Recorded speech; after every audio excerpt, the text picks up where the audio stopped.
បាទសួស្តីពុកម៉ែបងប្អូនទាំងអស់គ្នាបាទថ្ងៃនេះចេញមកក្រៅមកមើលទេសភាពខាងក្រៅម្ដងបងប្អូនបាទធ្វើការរាល់ថ្ងៃបាទចេញទៅធ្វើការចូលដីបន្ទប់បាទអញ្ចឹងហើយវាស្មុគស្មាញអញ្ចឹងថ្ងៃនេះចេញជាវីដេអូមើលទេសភាពខាងក្រៅហើយបងប្អូនទាំងអស់គ្នាបាទទស្សនារូបភាពវីដេអូទេសភាពបាទមានដើមឈើមានទឹកមានអីចឹងទៅបងប្អូនបាទហ្នឹងហើយបងប្អូនបាទមកស្រូបយកខ្យល់អាកាសបរិសុទ្ធធម្មជាតិបាទដើម្បីឲ្យស្រស់ស្រាយកំសាន្តអារម្មណ៍ដើម្បីឲ្យបាត់ត្រេសខួរក្បាលកុំឲ្យស្មុគស្មាញអញ្ចឹងបងប្អូនបាទចឹងហើយមានអារម្មណ៍ថាđangស្រស់ស្រាយដែរបងប្អូនតែđangក្តៅបន្តិចតែក៏ក្តៅយ៉ាងណាក៏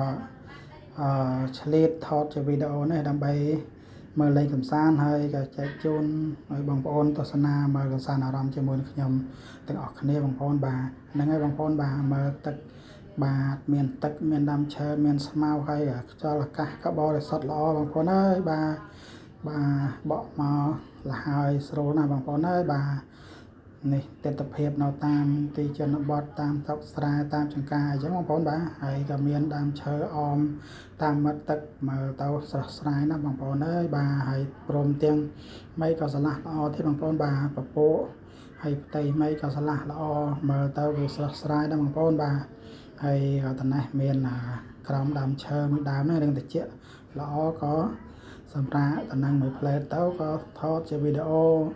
បាទមើលលេងកំសាន្តបាទកំសាន្តអារម្មណ៍អញ្ចឹងណាបងប្អូនបាទដើម្បីឲ្យបាត់ត្រេសកុំឲ្យស្មុគស្មាញអញ្ចឹងបាទចឹងហើយបាទធ្វើការក៏ធ្វើការពេលណាយើងអាចឆ្លៀតមានពេលខ្លះក៏ដើរលេងខ្លះបាទកំសាន្តអារម្មណ៍លំហែខួរក្បាលអញ្ចឹងណាបងប្អូនបាទកុំឲ្យស្មុគស្មាញតែយើងស្មុគស្មាញហើយពិបាកចិត្តអញ្ចឹងទៅអាយុកាន់តែចាស់ច្រើនអាយុកាន់តែច្រើនសម្រស់កាន់តែចាស់អញ្ចឹងបាទហ្នឹងហើយជាធម្មជាតិទេបងប្អូនបាទបើយើងបានដើរលេងខ្លះវាស្រស់ស្រាយបាទធ្វើតការតែអត់បានដើរចេញទៅក្រៅមានដើរតាណីនៅតែក្នុងបន្ទប់អញ្ចឹងហើយ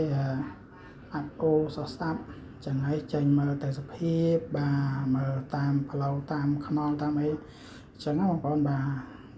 ហ្នឹងហើយមានអារម្មណ៍ស្រស់ស្រាយសប្បាយចិត្តណាបងប្អូនអើយបានទោះបីថាមកម្នាក់ឯងក៏សប្បាយចិត្តបាទអញ្ចឹង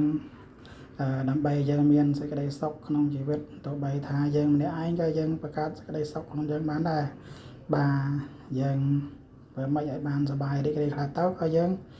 មានអាយុយូរចឹងដែរណាសំខាន់បូករួមសុខភាពយើងល្អផងចឹងទៅណាបងប្អូនបាទ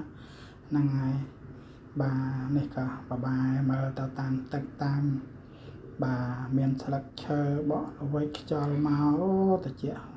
ស្រូលណាស់បងប្អូនបាទហ្នឹងហើយបងប្អូនបាទអរគុណច្រើនដែលបានតាមដានទស្សនារបស់វីដេអូរបស់ខ្ញុំតាំងពីដើមរហូតដល់ចប់បាទវីដេអូរបស់ខ្ញុំគឺមានតែប៉ុណ្្នឹងឯងបាទហ្នឹងហើយបងប្អូនបាទអរគុណច្រើនបងប្អូនដែលបានតាមដានទស្សនាបាទអរគុណច្រើនជម្រាបលាបាយបាយ